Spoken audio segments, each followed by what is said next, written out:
Welcome to the Meltzone podcast from June 4th, 2019. It is episode 16. I'm Tom. And I'm Stefan. And I have reached 100,000 subscribers yesterday. Yeah, we're going to talk a little bit about that experience for me and what that means for my channel in the future. And also, I have tried out YouTube premieres last weekend and talk about what that meant and how the response to that was. On news, not that much really 3D printing related. We're gonna talk about the new Macs that have been released today. Tom has found his new item of joy, the new Panasonic lens.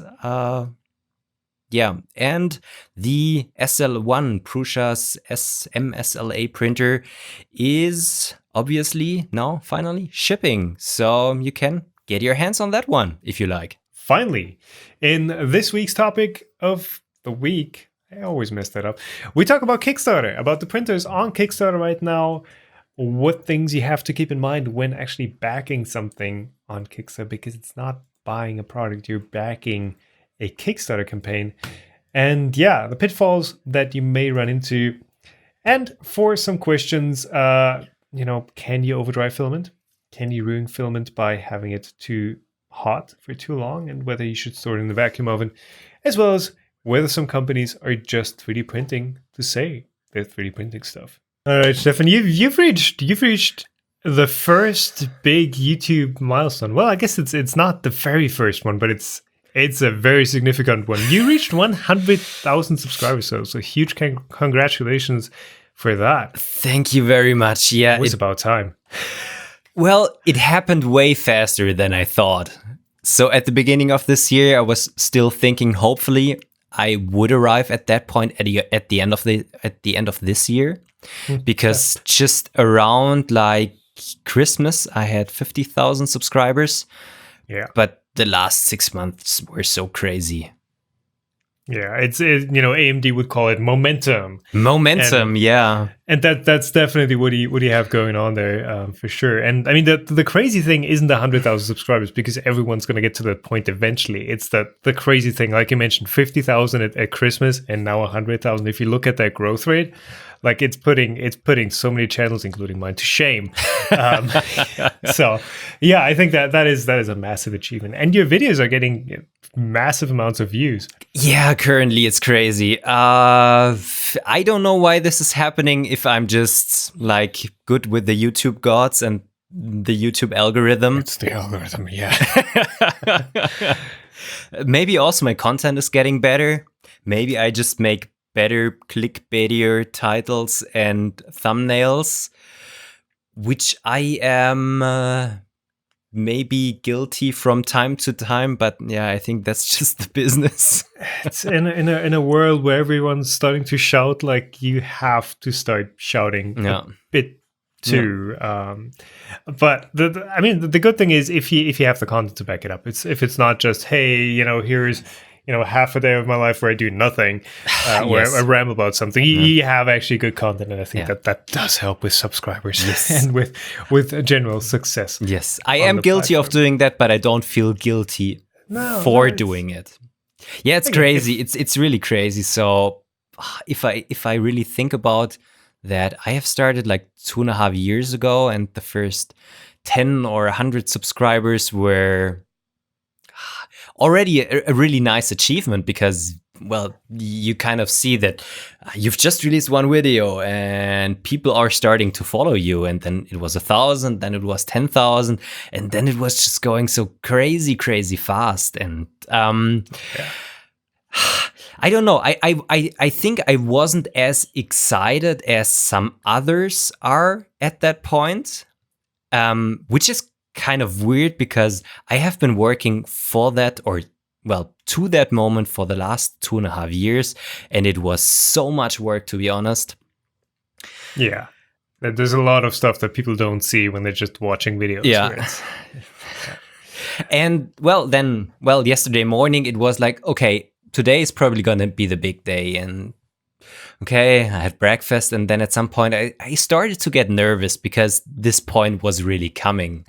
And in the end, I really enjoyed it. It was not like this joy jumping around in my room. It was more like being sentimental, thinking about the time you have spent on that for the last 2.5 years. It's like you see your baby growing up. It was a crazy experience, and I'm proud of myself. I'm also really proud of my better half that she has been supporting me for the last 2.5 years, which probably wasn't always that easy, but we are there. I hope I don't lose the momentum, because I usually have the problem that I'm working towards a goal, and when the goal is reached, you kind of fall into that big hole. Hey, that there's another goal on the horizon now. There is a really big goal on the horizon now, but I have to be really honest and also like realistic. At the moment, I'm not thinking about that point, because I don't know if I will ever be able to reach like 1 million subscribers, which is like unbelievable. I mean, they still ship out badges for 10 million, so. do they have one for 100 million? Have they announced anything there yet? I did some research yesterday because, I have reached the 100,000 subscribers, and I thought, okay, how long will this take now until I get my subscriber badge?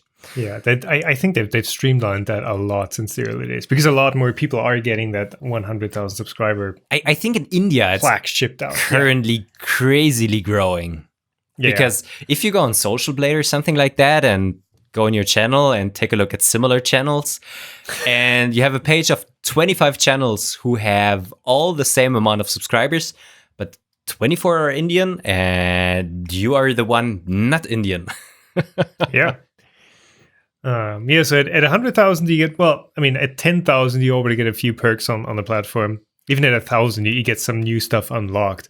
But at 100,000 that's the first time you actually get something physical shipped to you, which is the subscriber button. Have you been saying 100,000 or 10,000? So at 1,000 subscribers and at 10,000 subscribers, you get a few perks on the platform, like I think live streaming or some like internal features that you can use to manage your channel. Those being able to monetize your videos and things like these. Exactly, that stuff. But at 100,000, that's when you get the physical shipped play button, and they've changed the design. I still have the framed one with the glass front. You're gonna get the flat modern one that I actually think I like that design a lot better. Really? I don't know. It's so slick. I need to make up my mind when I hopefully will finally be getting it in like the next couple of months. Yeah. But of course the old one has a really nice charm. You have this really like physically 3-dimensional play button in there, and the new one is just flat with a mirror in there. I think they streamlined it in a way to make it a little bit cheaper to produce. Yeah, they were talking about it, like how much the old one cost and how much the new ones cost. But they've also cost down the old ones a lot. Like they used to be like super handcrafted everything, and then they moved production to China. So I think it was somewhere around the neighborhood of $20 or $15 that the old one that I have cost. The new one I think is like $7 or $8. But it's still, it's the same idea behind it, right? YouTube is honoring your success and acknowledging your success on the platform. Yeah. Yeah, and at 100 million you get the gold one, the bigger one, obviously. At 1 million. What did I say? 100 million. God damn it, I'm sorry, I'm exhausted today. Yeah, at 1 million you get the gold one. At 10 million you get the diamond cut, glossy, shiny one. And it goes from there. I think T-Series, PewDiePie, and some other channels who have reached the 50 million, they got something special. So PewDiePie got his like red diamond or ruby bro fists or something like that. All right. Yeah, at that point it's not like you're one of many. You're unique if you have that many subscribers. Yeah, definitely. Yeah, I'm really looking forward to it. It's a great achievement, and it's just nice of like getting this bit of acknowledgement. But as I said, I still need to continue working. I need to find myself another goal. But yeah, hopefully videos keep coming. Yeah, I'll keep you motivated. Yeah, it's motivation will be there, but currently I play too much Battlefield, and this is also keeping me off work. You're still playing Battlefield, okay? I'm still playing Battlefield. I'm not doing it anymore with cheaters, man. I'm too competitive on that, I guess. I don't like losing to someone who obviously isn't playing fair. So I've just given up on competitive online gaming totally. I'm playing the Division 1 with my buddy now, just single player campaigning, just really laid back. No competition. That's what I need at the end of the day. Even though I'm not the best Battlefield player, but I still I kind of enjoy it. And to be honest, I like 90% play just the same map because I just enjoy playing it. I know it, and I don't know. I'm kind of addicted there. Right. But that's gonna go again at some point. Yeah. But going back to channel growth, you've been working hard at actually not growing a channel hard or as quickly or at what's the word I'm looking for here? Hampering your channel growth with YouTube premieres. Yes. Or at least it looks that way. Well, so for everyone who doesn't know and who hasn't watched my video on Saturday, YouTube premieres is kind of similar as a live stream, so that, well, you tune in there and everybody watches kind of the same thing. Yeah, so it starts playing at a certain time and then you cannot skip forward. You cannot skip forward, you can skip backwards, you have a live chat in there, and when the video is like finished, it goes to the normal mode where you can add comments and just skip forward and backward. I tried it on Saturday with my latest nozzleware video because this feature has been out for like half a year or even longer, and I never tried it so far, and I thought I should do it before they will start patching it out again. It was interesting. So just like with live streams, you kind of announce that premiere before it actually starts. I announced it like 2 hours before it was starting, and people get notifications. Yeah. People click on these notifications and notice, the video is not playing. And the first thing you notice is that you get lots of downvotes, lots of bad comments, lots of, why can't I watch this right now? Now I would have time, and things like these. So these people were not really enjoying it. Or they were bullying a little bit. Well, okay. I mean, we did talk back and forth on Twitter about this a bit, and I've tried I've done premieres too, but a bit differently. And I've noticed the same thing with live stream announcements, where you announce a live stream, more than 5 minutes in advance, which is what I usually do now. But it's people clicking on something that to them looks like a video. It maybe in the corner it says like, oh yeah, here. What is it, announced or something? Yeah. They click on something that to them looks like a video, and they don't get a video. It's like you preparing them for, oh, look here, new video, and then you don't give it to them. Yeah, and they know that it's finished, and you just psychologically, it's not. I mean, the idea of watching something together as a premiere, as like a group coming together, that can be nice for something that's actually like a bigger thing. Yeah, where movies or big documentaries or something like that. For a normal video, I think it can make sense if it's like something that you want to discuss while it's airing for the first time with your viewers. But again, like don't keep them waiting. Like if YouTube's going to send out the notification anyways, like just do a 5 minute in advance. Yeah, because people are going to be able to wait 5 minutes. Yeah, but the thing is, you probably gather a smaller audience if you just announce it, and people cannot prepare for it. I think, well, it wasn't. It was really nice. There were lots of comments during the video, but the thing is, why I think it doesn't really work with like the tech content I'm doing is that as soon as somebody starts typing something out and waiting for a response, we are already like 2 chapters further, and I'm, well, kind of giving an answer to a topic which has already been discussed before. So if you have a video which is way less fast-paced, it might work. I don't think I'm gonna do it again. Yeah, I mean, the thing that is way less fast-paced, that's a live stream, essentially. Yeah.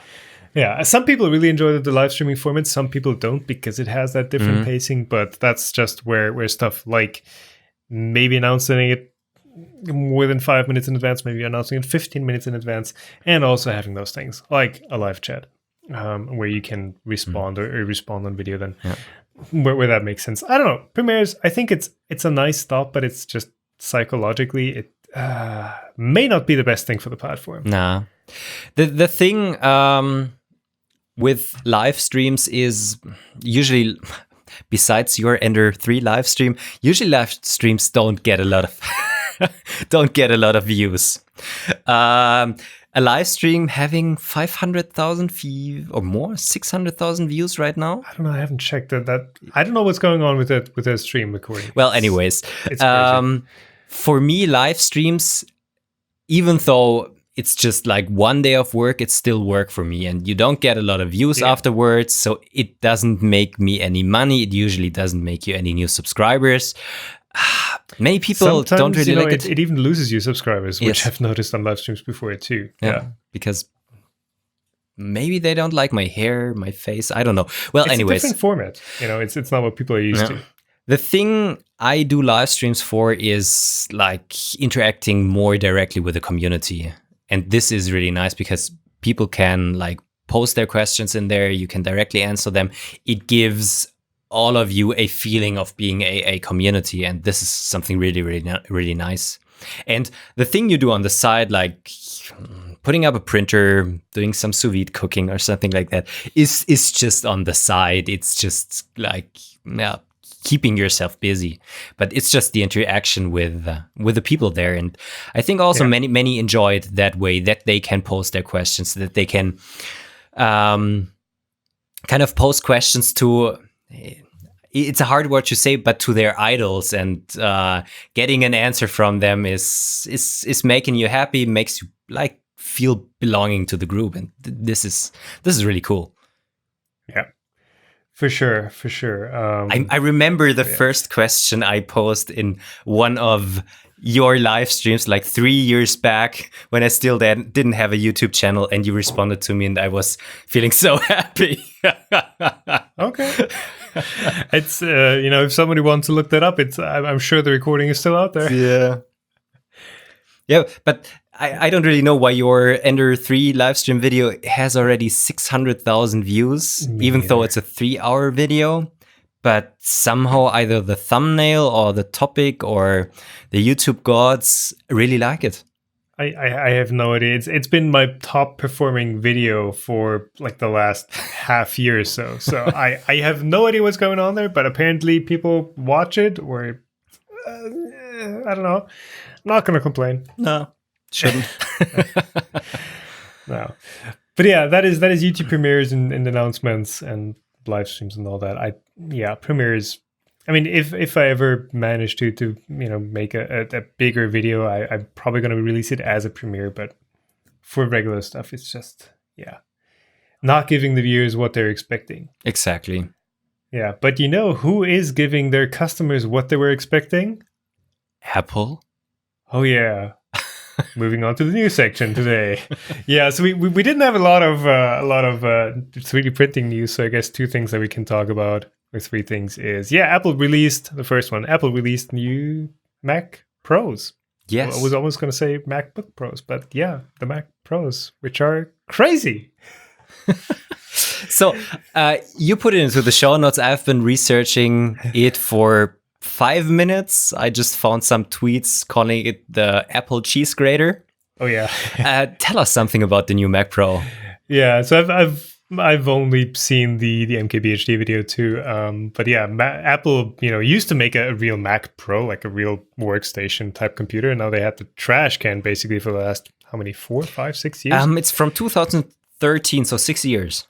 Yeah, it's been getting pretty old, and yesterday I announced they're making an actual tower workstation again, and it starts at $6,000 US dollars. $5,000, I think it's probably 6,000 euros. Well, yeah, I don't know, somewhere around that, and it's equivalent to like $1,000 PC if you spec it out similarly.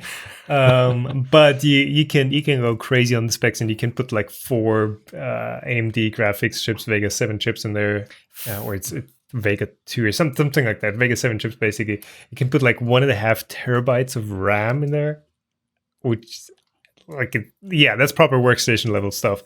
But of course, it's going to be expensive. I mean, it's good that they're making like actual pro hardware again. I'm enjoying that, even though I'm never going to own one or touch one. But yeah. Well, it's a nice looking machine, and I also really like the trash can design, because I think it was at first a nice looking design, but also on the engineering side with having this convective cooling thing, it was something different. But yeah, I think like engineering wise, that was a really nice machine, even though like no upgradability. That was like the big point. I mean, if you have workstation level hardware, like you want to keep it for more than 2 years where it's going to be obsolete. But for the new one, it is way more upgradable than the old one, since it's kind of modular, and it's basically like a normal PC. It has PCIe slots. Yeah, it's sold as the new big feature. Now you can buy a Mac, which is a PC, just costs 5 times the amount of money you would pay for a normal workstation. Yeah. Well, maybe not 5 times, but yeah, it's way quite expensive, but it's pro level hardware. People are going to buy it. Yeah. Probably for, if you're spending that much on a computer, like you got to have a reason for it. Even if it's just, hey, it's an ecosystem and everything just kind of works together, and you're not going to have incompatibilities and not going to have to futz with BIOS settings, all that. That's just taken care of for you. And well, you have to be honest, you can't really compare it to a gaming PC, because they are using like workstation grade hardware, ECC memory, and all of these things, which is more expensive, but still it's quite a high price tag. Also, did you see the $1,000? Oh yeah, I was gonna get to that. Like, holy, wow! Not the $1,000 4K display. No, $1,000 only for the stand of it. Just the stand. Yeah, you buy the screen, the panel separately, and then you choose between like a $200 VESA mount, so you can put it up on a wall mount or a multi-monitor stand, or the $1,000. Holy, that's more than I paid for my 2 4K screens that I'm using for a stand. God. But it has Apple sexiness. It's more or less just a big piece of extruded aluminum. Yeah. And maybe a nice mechanism to tilt it and things like these. But $1,000 for a stand is quite expensive. It's very easy to make fun of. And very easy to ridicule. This probably has already earned us a couple of thumbs down for all of you Apple enthusiasts out there. I mean, that's indefensible. Like $1,000 monitor stands. Come on, no. No. In other news that are expensive and not related to 3D printing at all, Panasonic now finally kind of officially announced their 10 to 25 millimeter f1.7 lens. I want one. But it's $2,000. 2,000 euros. Yeah, it would replace like 3,500 euros worth of lenses for me. So, but you already have the other lenses? Yeah, I already have them, but I can sell those. I don't know. And it's the best Micro Four Thirds lens ever, I think. I might get one. I'll have to see. What is it? 10 to 35? 10 to 25. 10 to 25. I gotta think. What is the other one you are also regularly using? The 10 to? So I've got the 12 to 35. That's the standard zoom 12 to 35 f2.8. Yeah. But the new one is an f1.7. Yes. Yeah, so I'm using the wide angle, the 8-18 f2.824 for shows and stuff, and then of course the 25 f1.7. You have the f1.4, the nicer version of that. Then all my 12mm Samyang lenses that would also replace that. Like it's the only lens you're ever gonna need, and it's an f1.7. I don't know. Yes, we'll see. Shipping next month. Yeah. Well, this is a nice thing with having a business where you can use it for, so you can buy it, and how do you say, you can deduct it from your taxes. Yeah, essentially, I mean, and you don't have to pay value tax. 90% VAT. It's like the money that comes out of my pocket is like half of what the sticker price is. So, yeah. But one quick bit about 3D printing, actually. Apparently, SL1 units are now out in the wild after Prusa Slicer 2.0 release. They did start shipping as the final unit. It's been a pretty quiet and pretty like slow release of actually getting the machines out, I feel like. But apparently, the SL1 is now a thing that you can buy, and that is being shipped from Prusa. Well, I think the hype is not as big with the normal FDM printers that they're usually selling. Probably also because the price tag is quite a bit higher. And in my opinion, the people who are thinking about getting into 3D printing would rather tend to go to FDM printing instead of resin printing. So totally makes sense. Totally makes. We've been discussing about that so often. There are things where resin printing is definitely better, but if I would have to choose, you can either have one FDM printer or you can either have one resin printer. I think I would probably still go for the FDM one. Yeah.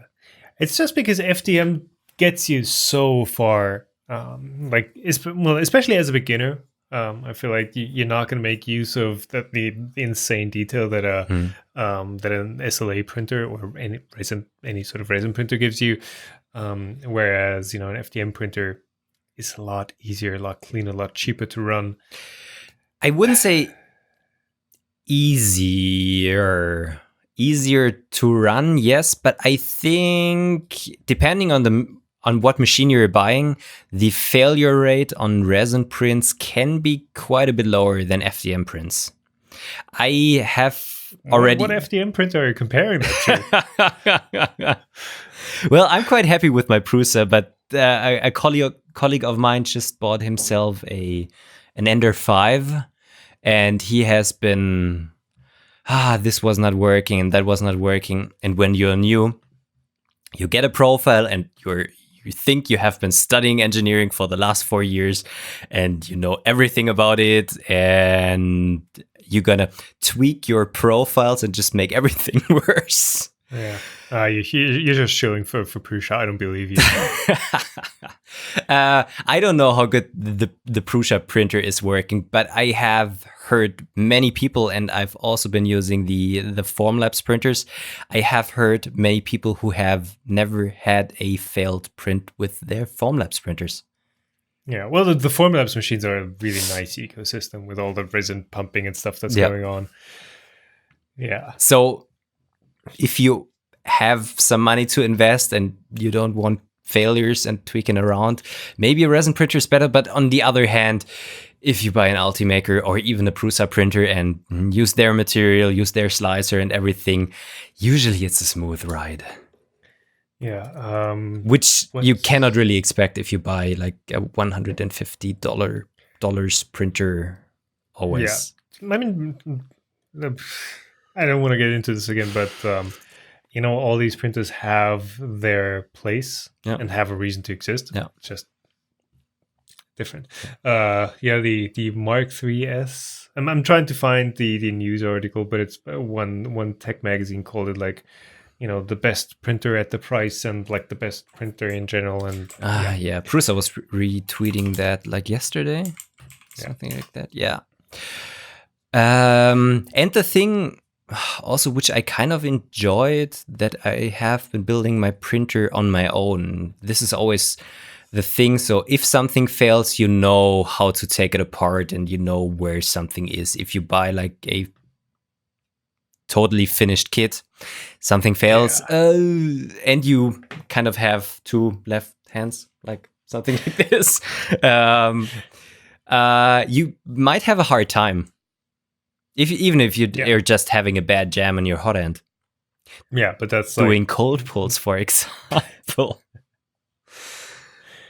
Yeah. By the way, Tech Raider was the one that Yes. that praised the Mark IIIs that much.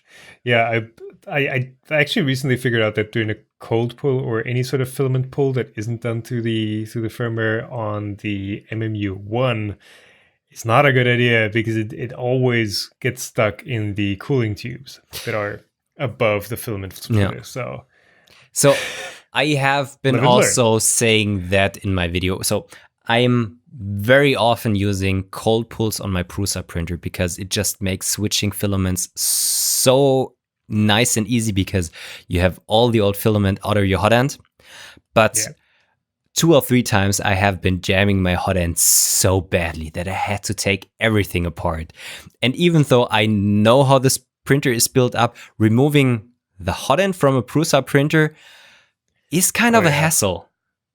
Yeah, because everything is like so nicely tucked in with the wiring in the back and all that. It's like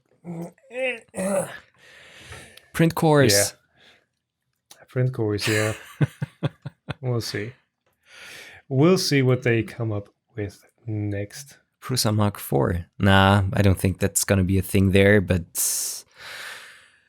the print cores are something nice on the Ultimakers. I really have to say that it's just switching nozzles and switching from different filaments. Just take it out, put the new one in, and you're all set again. Yeah.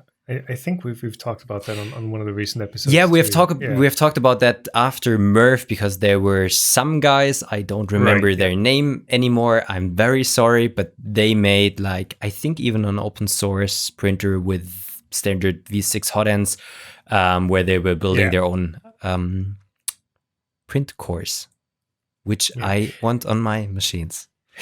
Yeah, but what I'm noticing on my Ultimaker 3 apparently is like a permanent loaner now. They were like, oh yeah, you can keep it for now. Is that I think they sent me 2 AA and 1 BB. So the BB is for PVA and the AA is for like all other materials. And they both kind of jam every now and then. So I usually have an AA and a BB in there. They both kind of, jam every now and then. You're just tempted to swap them out and just, let's use a fresh print core, and they're $120 a pop. So that's like an extra consumable that is just like, oh yeah, let's throw that one in the bin, and there goes a wad of cash again. And you can't and you can't really get replacement nozzles for it. Yeah, it's a unit. It's a unit, but the nozzle itself is still like with a V6 hot end, it's in theory replaceable. Yeah. But there is nobody out there who is selling replacement. Not even on AliExpress? No, I have searched there because, please don't tell my employee, but we had a jam there. I took the hot end apart. I heated up the nozzle a little bit too much and kind of killed it. And I was looking for a new one. Didn't get one. So... Yeah, it's kind of bad. You can apparently get like cloned print cores that just plopped in Ultimaker 3 hot, and you can apparently get, like, for €57 you can have Funsor Ultimaker 3. Oh yes, I've seen that replacement print core, but I don't know if that will actually work. I really thought about over the last weeks about a new video topic, cloning an Ultimaker, just like you had been cloning your Mark II. Yeah. And the Ultimaker 3 is totally open source. Yeah. But it's way more complex than cloning a Mark II. Yeah, it's also proprietary. I mean, not proprietary as in like it's closed source or anything, but it's proprietary as it's using all proprietary components that nobody else is using. They use injection molded parts, but the CAD files are available on their GitHub. But just making a hot end. Just making one of those print cores is basically not possible if you don't have a lathe and a milling machine. Yeah, and all the, all the custom PCBs, all the custom connectors that you'd have to source. It's just a pain to replicate. So that may have been intentional in the design. Not saying that it's a coincidence. It may also be that the exact parts they're using were the best fit for the application. Ultifaker would have been such a nice name for it. Yeah, before we start rambling again, as we tend to do on these episodes, should we move on to another topic that neither Prusa nor Ultimaker were part of? Yes. Wait, was Ultimaker? No. What?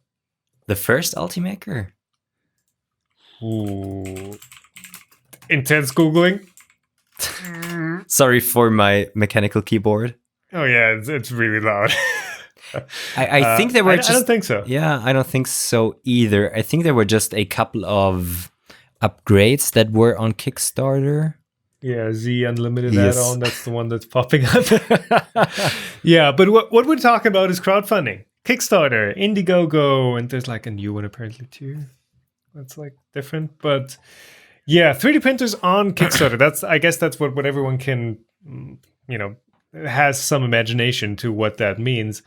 It's basically a company goes in, starts a campaign with a prototype product, because usually they have to show at least some sort of prototype, and accumulates funding to actually manufacture the product. So it's not like you go into a store and there's your product on the shelf that you can pay for and take with you. No, you're actually pre-funding most of the development, actually, most of the times, and the actual production. So I've picked this topic this week because there are two more printers that are kind of visible for me on Kickstarter, mostly because I've been seeing tons of ads for them. So the first one is the SnapMaker 2.0. Oh yes, I've been getting bombarded with ads while are you using Firefox? No, Chrome. Okay, I'm using Firefox on mobile because it supports add-ons. and Qbo Origin is obviously the one that you want to use. And during that time where Firefox had the issue where add-ons weren't working, I experienced the mobile web with ads again. And half of those were SnapMaker 2.0 ads. And I tried turning it off on desktop and it was the same on everywhere else. SnapMaker, massive campaign, massively successful, and with a massive ad budget as well. They actually gathered $6 million. 6 million euros. What's that in dollars? More. 7 million? Something like that. Roughly. And the other one that's been kind of popping up, but not as crazy as SnapMaker, was the longer 3D, reliable and most affordable desktop SLA 3D printer. Another SLA printer. But I don't know. At this point, let me just note something down here because I don't want to forget about that. That is definitely an issue with these products. So Kickstarter printers or Kickstarter maker products have a long history of actually being pretty successful. Many of you will know PrinterBot. That is now a defunct company or bankrupt company from the States. They were the first ones to really make an affordable printer. I think it was $299, $399 or something for a really stripped down 3D printer that actually worked. And $399, I think that was the original price for the PrinterBot Simple, I think it was called, was unheard of. Like at that time, if you source parts for any machine, it was easily $1,000. And they built their company from that. Mm-hmm. And in the end had like a full lineup of a ton of really nicely made machines. So that was a success story. Mr. Beam, Munich-based company making like DIY home laser cutters. They started out on Kickstarter. They were pretty successful Kickstarter campaign as well. Have now moved into an actual company that is working. But the thing is, there were also a ton of Kickstarter printers that were not as successful and not as well thought out. I don't know, Stefan. Have you ever backed anything on Kickstarter? I have backed 2 things on Kickstarter. One is my tungsten nozzle, which I backed like 5 years ago when Kickstarter was something like really new for me. Yeah. And I have backed the Lowpoly Dinos too. But to support the 3D printing professor, but nothing really big so far.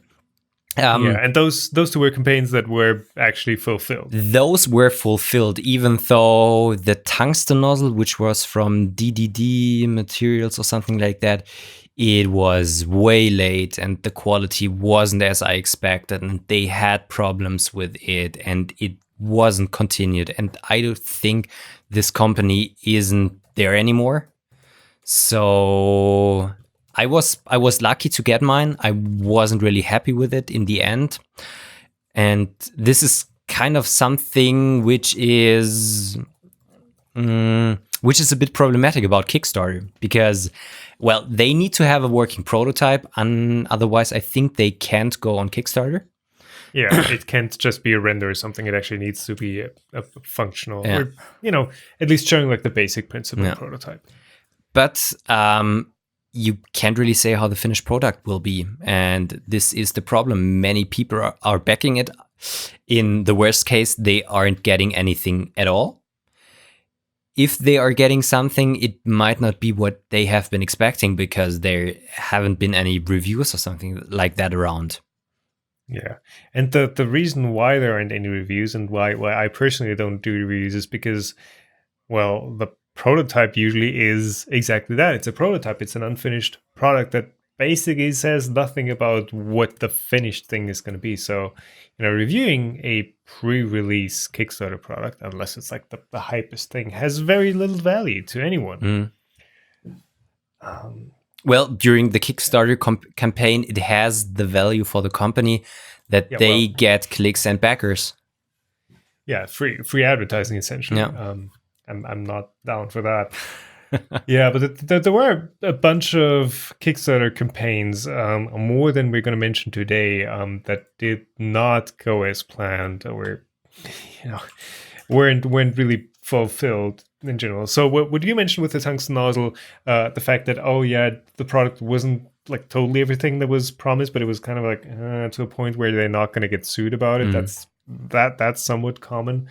What you kind of have to expect from a Kickstarter campaign at this point is that they're not going to keep to their original timing plan, that they're going to be late. That, stuff always takes longer than you expect. It's not just something on Kickstarter. It's something that is just human nature. You underestimate how long stuff is going to take, especially when it comes to like certifications and making sure you can actually export to all the companies that you have backers in.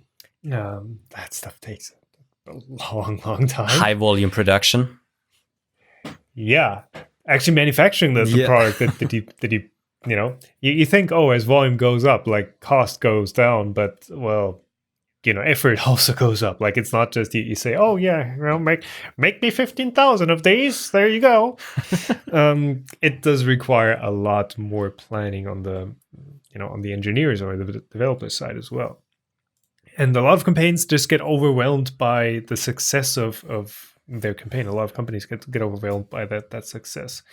And in the end, it takes longer, or they completely misjudge how much funding they actually have and run out of funds before they actually ship all the pledges. Yeah, well, just looking at Snapmaker, you have bombarded with ads. They had a pretty big marketing budget for it, and this marketing budget has to come from somewhere.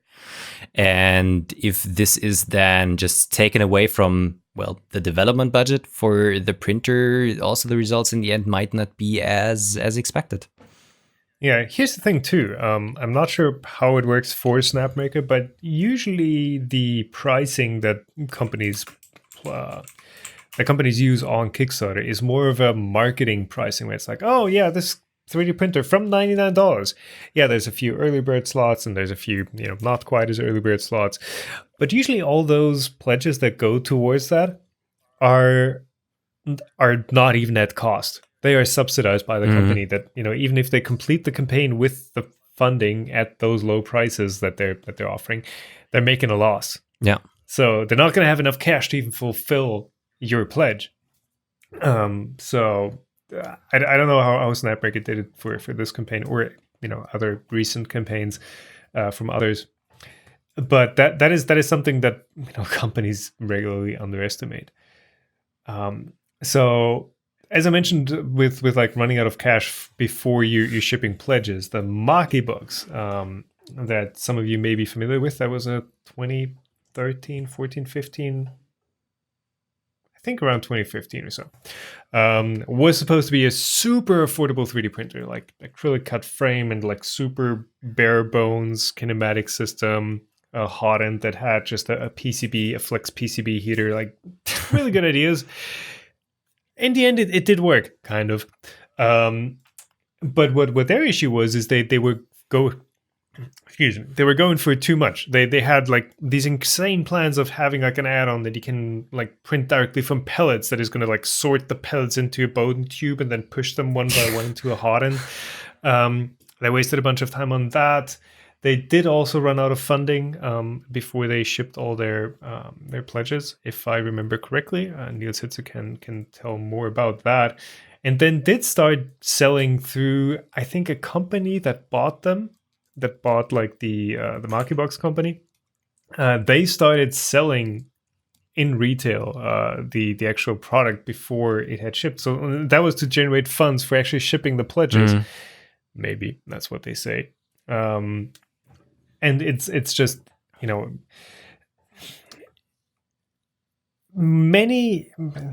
most, maybe, I don't know, actual Kickstarter projects, as in you have an idea, you develop a project from it or a product from it, and you put it out to the world for people to buy and to, kickstart a company. That's where the name comes from, right? Many of those people are not people who have business experience. I have also shied away from having any sort of product, a physical product, or any sort of, Kickstarter campaign, because I don't feel competent to do that. And if it's like students that drop my chair. If it's students that are just fresh out of college that have this, novel idea, like, okay, can you run a business? Can you grow a business from that? That's the other thing. Yeah. Rambling. If you want a quick laugh, Google Japico 3D printer, Japico. That one got torn apart in the communities back then, because it was just, they were promising so much and it was obviously not going to happen. And the campaign was like an absolute joke. The guy running it got pretty aggressive in the communities, and in the end was like, he had to pull the campaign because there was so much backlash. But it's still a thing which is happening quite a lot, and there are some innovative ideas there, but some are just either a ripoff or just like something old in a new package. Maybe it's helping some companies to really get into the market, but there are probably also some around where you could discuss if it's a ripoff or not. Yeah. Did Ono already ship? Oh no, I don't know. Oh, sorry, not Ono. Olo. No, it's O. Sorry, it's Ono. Yeah. Whatever. Yeah. Yeah. The put smartphone under a vat of resin and 3D print apart from it. Yeah, which also was a hugely successful Kickstarter 2 years absolutely. or 3 years ago, but they haven't been delivering so far. Yeah. But they're still showing up at the expos from year to year. Is that actually Ono, or is that another company that has a similar? Because last year's Maker Faire, I've seen a very similar product that had like a smartphone 3D printer thing going on, but it wasn't Ono itself. I think I called them Ono at some point in one of the videos, but it was not. Yeah, but putting a product out there, having like a showpiece prototype, and then just going, those issues we're gonna figure out later. Like, we have something that could work, like. But that is also kind of the point of Kickstarter, right? Where if you already have a totally finished product, you don't have to run a Kickstarter. You go to like somebody who can team up with you, and you actually manufacture it and then put it out there. What a lot of companies are using Kickstarter for these days is just marketing, essentially. Like established PC gaming companies, I don't know who it was exactly, but they, we're running a Kickstarter for, we've got this new RGB lighting hub, and we'll just see if it... Probably Razer. Well, yeah, that's the name that comes up if you think RGB. Yes. But I don't know who exactly it was, but it's just established companies running Kickstarters. And I think, that's legit. And I mean, Kickstarter's not going to care because they get their cut anyways. But I think that kind of goes against the grain of what the platform is supposed to be. And people are often forgetting that if you're pledging for something, you are investing into that idea and into that company. And if they aren't able to, get it working in the end, your money is kind of lost. You don't really have any means to get a refund or something like that. That's why it's always really necessary that they write under frequently asked questions or on the first page, what are the problems that could occur? How high is the possibility that this could fail? And people are forgetting that. They think that they're paying for a product. No, they're not paying for a product. Yeah. They're paying for a probability that this is gonna become a product, and they will get a reward for investing into that idea in the means of getting a printer or getting a badge if you don't invest that much or something like that. And it's explicitly not called, hey, you're buying this thing. It is a reward that you're getting. Sorry about that. One of the things that I still kind of want to mention is, because it has come up with previous laser Kickstarters as well, is the legality of what they're actually manufacturing. Oh, yes. So Snapmaker, if you look at their video, they're showing, this nicely exchangeable tool head where you have the spindle and an FDM head, which is fine, but they also have a laser that is cutting through stuff. And that is simply not something you can sell or import into anywhere in the European Union. And I think anywhere else in the world as well, because that thing is freaking dangerous. So I know that the regulations for Europe is that every device basically has to be a class 1 laser device, which means basically it's not powerful enough to burn your eyeball. There's like an extension of that where your eyelid closes fast enough naturally. But, typically it needs to be harmless to the eye. And a laser that cuts through stuff is not. So say a child puts their head under the laser head, and the laser turns on and it burns out their eye. That's what that regulation is trying to avoid. So, I mean, the Snapmaker is not an enclosed device, which basically you have to do if you have a powerful laser like that. You have to put at least, the orange screen that you'd see around professional machines. That's what you need to have around that machine. Or you need to have a laser that is not powerful enough to harm you. So, I do fully expect that the Snapmaker 2.0, where are they shipping from? It says somewhere, right?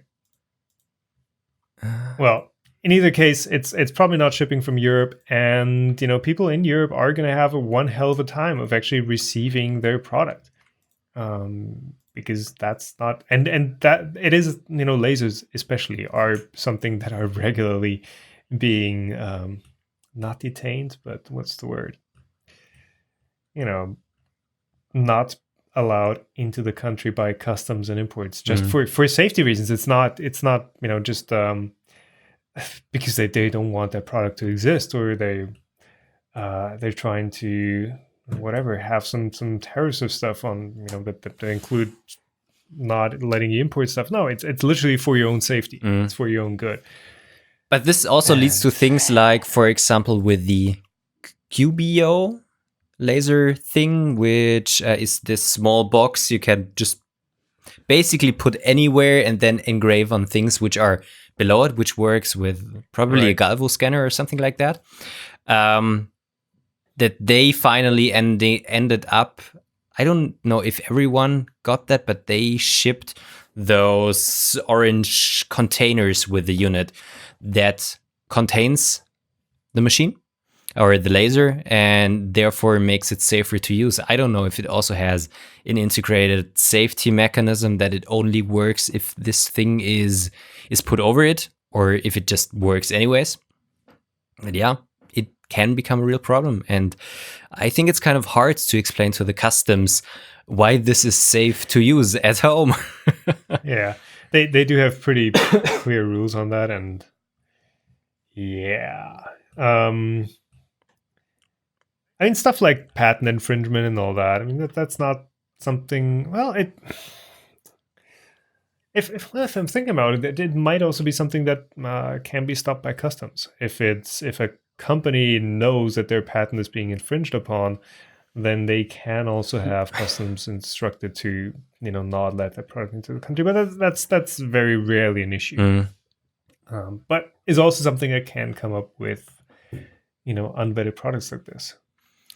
So to sum this up, pay attention if you are supporting a Kickstarter, and be aware that your money might be gone, and don't really believe everything you see on the pictures, and especially the time frame they are claiming. Yeah, sounds like good advice in general.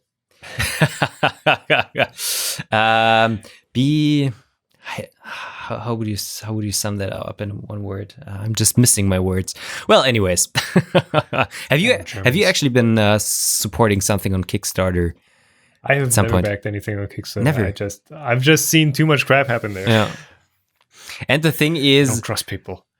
Besides the possibility to buy something at a cheaper price at the point when they are shipping the unit and they are, how do you say, shipping to their backers. Yeah, that's also mostly the point when you can just buy it just anyways in online shops. It's going to be more expensive. Yeah. And if you don't back it, it may never make it into a product. That's the entire idea of okay. Kickstarter. But yeah, it's interesting to take a look at the Snapmaker $6 million, the Qbo 3D printer $3 million, which is kind of nice with the servo motors. I don't know if it's really gonna be a benefit in the end, and we already also talked about that in the past, but it is at least something new and not a copy of a thing which is not really working at all.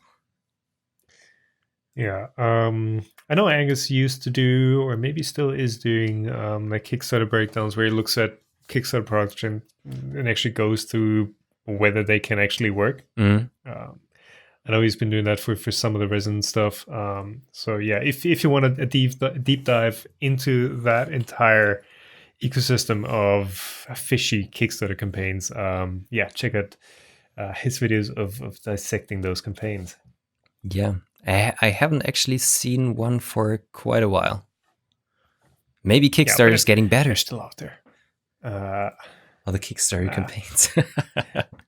Don't think so. And again, like I said, it doesn't matter if it's an established company or not, but it also doesn't matter if it's a fishy campaign or not, because Kickstarter is not accountable for anything on the platform. Kickstarter is just the platform, and the accountability for shipping pledges goes all the way from you to the actual company running the campaign. And Kickstarter is just like, all it says in our terms of service, Yeah.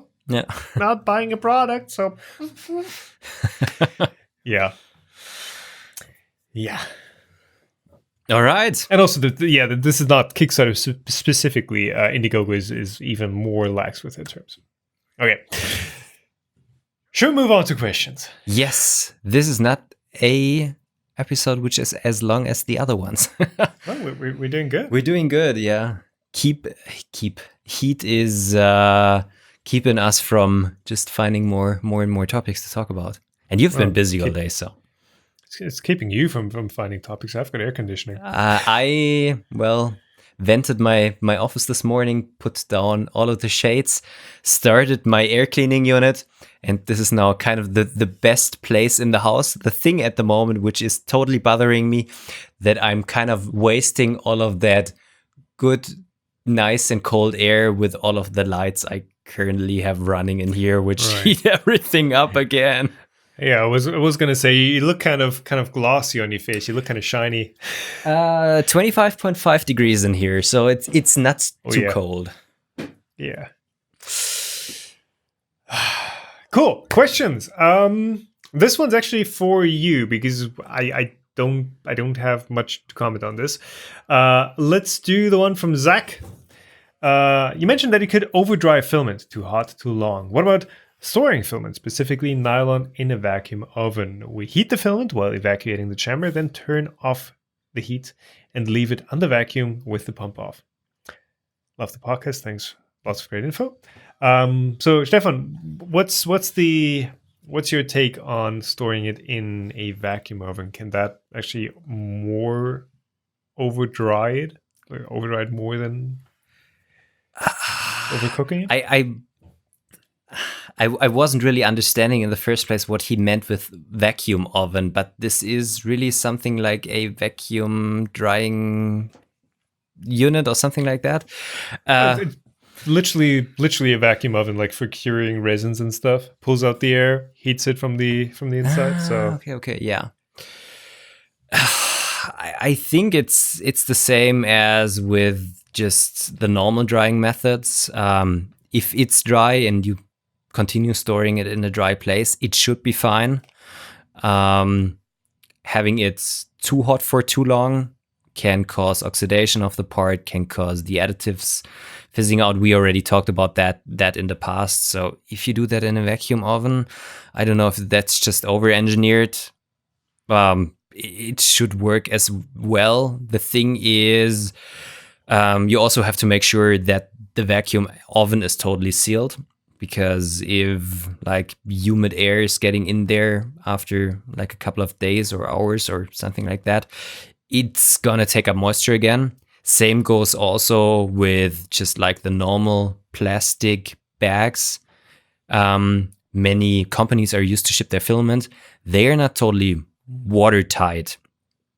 And even with the silica gel in there, normal transparent plastic bags can absorb moisture, can give it to the filament on the inside. The silica gel itself might not even be able to take it up, and you could also ruin your filament that way in there. So if you have really expensive filament, it's mostly shipped in these illuminized, not illuminated, packings, which are better for that, especially at that point that they don't leave moisture through it in the end. And this is the same also with the vacuum oven. You probably have to be quite a rich person to have a vacuum oven just to dry and store filament in. But if this is the case and you can keep it closed and airtight, I think that's a perfectly fine place to store it. Yeah, I mean, if you have one and you're not using it all that often, why not use it for filament? Yeah. So, why not? Sanjay from E3D was pretty hyped about his vacuum oven when I visited them a year or two ago. What are they using it for? I can't really say. Okay. Well, we have something like that at work where we do heat treatment of parts, and in order that they don't oxidize. Yeah, this is the right word. You put them into a vacuum oven, because even if you're doing heat treatment in an argon atmosphere, there's still some remaining oxygen in there, which could cause harm to a part. But yeah, also vacuum oven for curing composites. Yeah.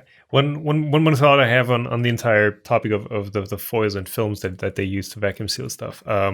One point of contact that I've actually had with, films, polyethylene films actually allowing moisture through is just your house insulation layer that you have. Here in Germany, we typically have a moisture barrier on the inside. And then we have the insulation on the typically colder outside, just for condensation and all that stuff. And with the different films you can use as the moisture barrier, you get that rating for how much moisture it actually leaves, or how much moisture it lets through over time. And it's actually, it's actually quite a lot if you consider, especially if you have a vacuum, which is a massive pressure difference from the outside and the inside. It does over time allow quite a bit of moisture through. Yeah. And there's the difference between Dampfsperre and Dampfbremse. So yeah. We have Dampfbremsen. But I also have to be honest, I store my filament in one of these Samla boxes where the humidity is always below 10%. But I had nylon material in there for like 3 months or something like that. And it got to the point again where it was, I wouldn't say unprintable, but you noticed that it wasn't perfectly dry again. So even that is not a perfect method of storing your filament. Though here's one thought that I've had about sealing boxes, because I did produce a video about making your own sealed box and all that. A box is never going to be perfectly airtight. Even if it has the gasket in it and all that, it's never going to be perfectly airtight. And the thing is, you always have temperature changes, even if it's ever so slightly, and you have just ambient pressure changes. If you look at how many hectopascal of pressure we have right now, that's always fluctuating. So there's always going to be a pressure differential between the inside of the box and the outside. So it's always going to have that. If it's just static pressure, it's fine. You don't even need a gasket. But you always have that slight difference. So it's always going to be pumping air in and out. So you always have that slight movement in and out. So yeah, unless you have something that is actually absorbing moisture in there, like a ton of silica gel, you're probably not, just exposing the filament to the air that's in the box, but you also expose over time, slowly exposing it to all the air that's around it.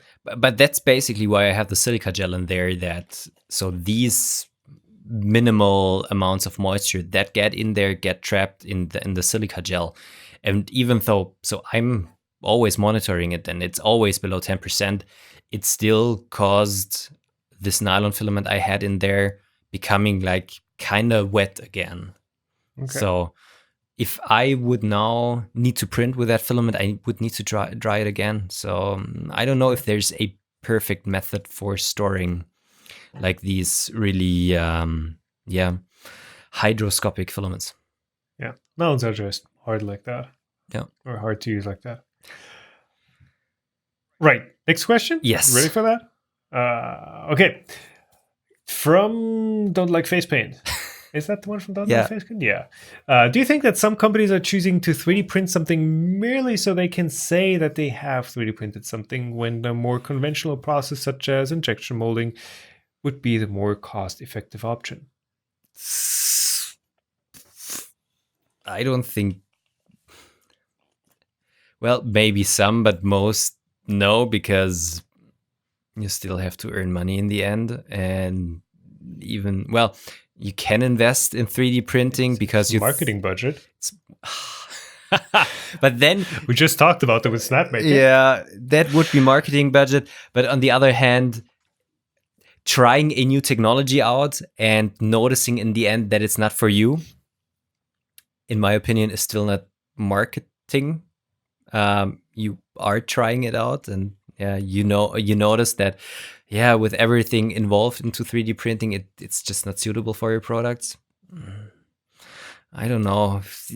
I think the hype curve of 3D printing is going down, or at a point where, hey, look, I have 3D printed something, is not something which will sell products for you, I think. Yeah, 3D printing is pretty far on the hype curve. I do know for a fact that in automotive manufacturing, 3D printing is starting to become the only option to manufacture some parts, or you would have to, add a ton of weight, or, make less complex and less well-performing parts conventionally. So, it has its points, and also for customizability. I think Mini sells you the custom badges somewhere inside your car that are actually 3D printed. And there's just no option to do that with injection molding efficiently. Maybe with like a ton of different letterpress style inserts. I don't know, but it just doesn't make sense. I think 5 years ago, this might have been a thing. From my experience, there are the companies who have found out that 3D printing is nothing for them and they stopped doing it. And there are the other companies who found out that 3D printing is not for everything. And they now start finding these applications where they really can benefit from.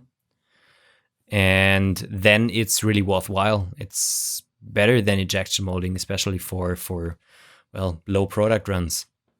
Yeah. Low volume production definitely makes sense, and for super complex stuff that you just need to perform really well. Adding value to your parts, which couldn't be done differently. People were calling 3D printing over the last years like this disruptive technology. I think it hasn't turned out to really be disruptive, but it's just like assisting already.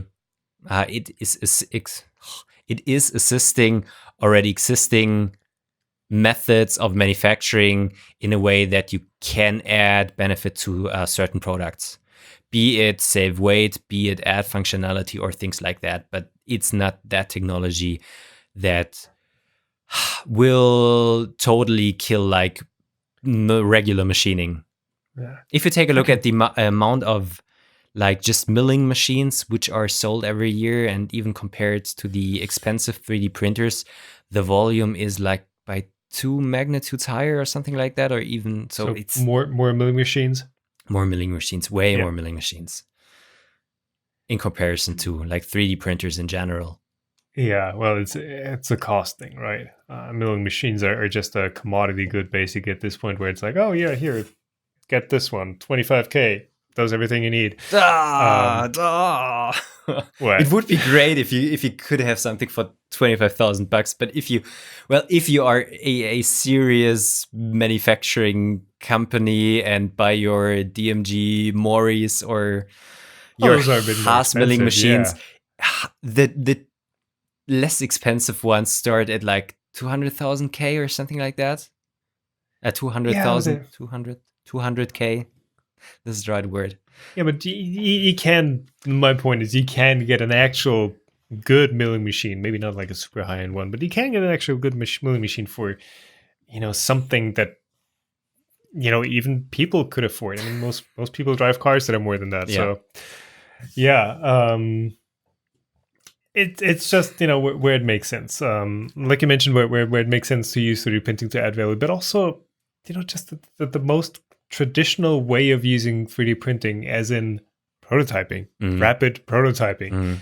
That is something that is just so widely adopted now, where it's, let's just SLS this part. Or, even if you just want something that is a quick, look and feel kind of thing. Oh, let's throw it on the FDM machines and print it out. That is actually so widespread now. But it's not something that companies put on the label. No. If you there are a lot of, I think Ultimaker is regularly posting like use cases or case studies, and they often post that how you can use the Ultimakers for really making products that are usable, but mostly it's not for products that are sold. It's for internal jigs and fixtures where you can make cheap, and it doesn't necessarily to have to be cheap, but also fast jigs for assembly, fast jigs for production and things like these, where conventional manufacturing would just be, way slower and also always or sometimes way more expensive, and sometimes even not doable. Yeah. I mean, the one that comes to mind is Volkswagen, obviously. That was like, I think, their first big one. And then Ford, possibly also a big Ultimaker story. Just gluing the how do you say, the badges of the car on the lettering of the cars on the trunk. They have 3D printed fixtures that they put on there, and then it's always just spot on. Yeah, just for alignment. And you can do that traditionally with traditional fabrication means, but it's way cheaper to print it, to iterate with printed parts, and to replace one. Yeah. All right, and I think that pretty much wraps it up for us today.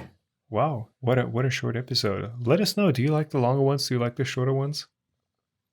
I don't know. Well, I like doing both. So thank you, Stefan, for taking the time. Thank you very much for your time. If you guys have questions, leave them down below, and we might be discussing them in the next podcast. Thanks for your time, and we'll like, share, subscribe, do all that. See you in the next one.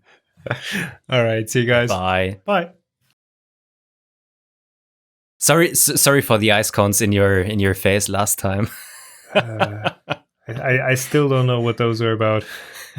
It was just how would you say in German, like a Flachwitz? How is your eyesight doing? Dad jokes. I don't know. I could have probably also just used ice cubes or something like that. Well, anyways. Yeah.